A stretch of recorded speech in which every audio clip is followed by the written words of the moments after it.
on arrival and start situation, there is this administrative part. Everyone needs to make several registrations, but there's also the part of study start, how to make it, how to get to know the schedule, just what is needed, what is wanted.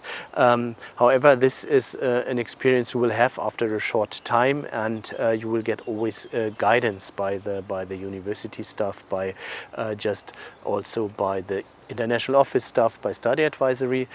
We, in addition, and I guess other universities too, have a special supporting program for international students. We call it just here V4U.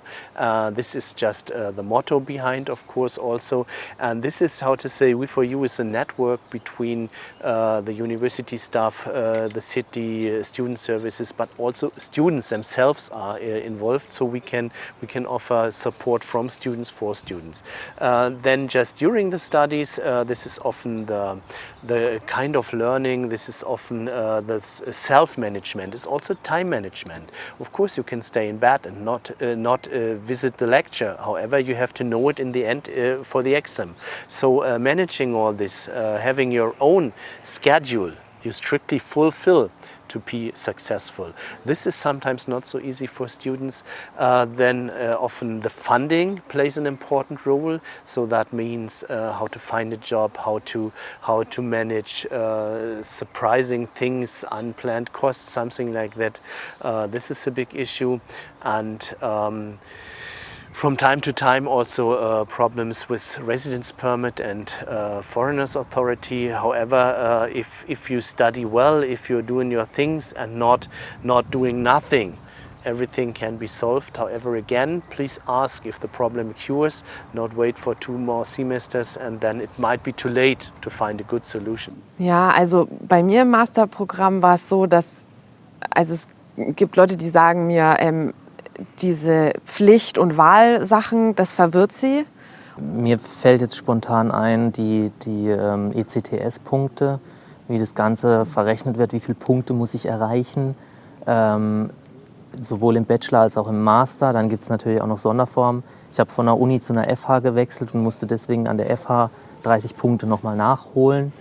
Und was mir noch einfällt, ist so der Klassiker Abgabefristen. Ja. Ist so eine Hausarbeit abgeben an einem zu einem bestimmten Zeitpunkt. Stimmt. Aber auch umgekehrt, zumindest an der FH ist es so, wir sind ein sehr kleiner Campus und man kann eigentlich mit jedem Dozenten auch reden, man kann jeden Dozenten anschreiben und die sind auch eigentlich, würde ich sagen, alle umgänglich immer und verständnisvoll. Ja. An der Uni genauso, ja.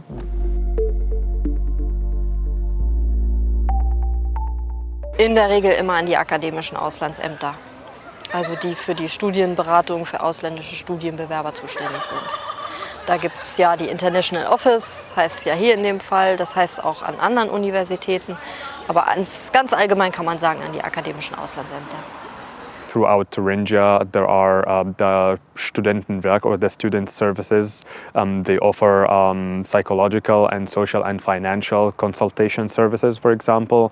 At some point, they also do offer or offered financial bridging scholarships and payments, and also on campuses, the international offices and the university organs have established, of course, tutor programs, buddy programs, and they have also diverse offers and consultation services in this regard.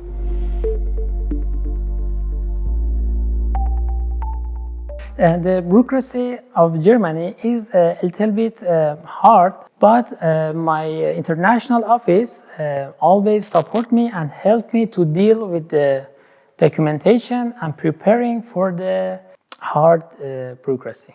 Das Schöne ist, bei uns gibt es auch Tutoren, die dann internationale auch einführen, gerade bei den ganzen bürokratischen Sachen, dass sie die Leute dann mit an die Hand nehmen und dann wird wirklich geguckt, wir gehen jetzt zusammen ins Bürgeramt, wir gehen zusammen zur Tosca-Behörde, um dich zu immatrikulieren. Wir gucken mit Krankenversicherung.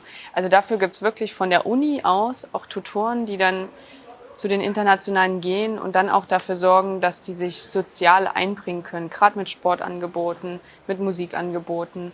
Weil von alleine versteht man es ja manchmal oftmals nicht. Und ich glaube, gerade wenn man neu nach Deutschland kommt, ist man auch zu schüchtern, um jetzt erstmal auf alle zuzugehen. Das ist ganz schön, dass man jemanden hat, der einen an die Hand nimmt. Und man dadurch dann auch wieder neue Leute kennenlernt und wieder einen großen sozialen Kreis bilden kann. Sometimes because some students only speak English, but they need to find like a German translator or stuff like that. So they will write an email to the We4U, and then We4U will try to find someone who can speak German and also has the time to accompany the students to go to like the bank or like the other offices to translate all the stuff. Yeah. For me, it was really about grabbing people and being like, can you help me with this? I need to know how do I pay this? How does the Deutsche Bahn application work, and how can I benefit from my student status? How does the Tosca card work? So for me, it was really just asking friends, and this is how I got the support that I needed. Es gibt eigentlich von allen internationalen Büros immer so eine Art Sprachtandems, Buddy-Programme. Entweder ist es wirklich nur eine reine Sprache oder man matcht hier zum Beispiel an der FH auch nochmal Studenten, die zum Beispiel einen bestimmten Studiengang haben, Bauingenieur zum Beispiel.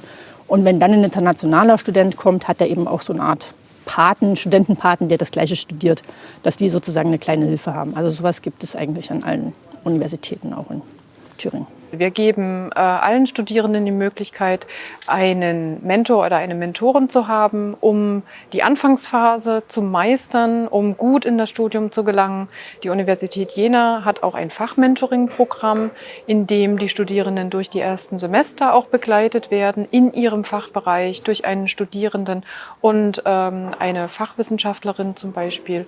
Und das gibt sehr viel mehr Orientierung und Halt. Und da schaut man dann auch schnell mal, wo gibt es denn Probleme? Lohnt sich hier vielleicht ein Fachwechsel oder ist vielleicht doch ein anderes Studienfach oder ein anderer Studiengang an einer anderen Universität geeigneter?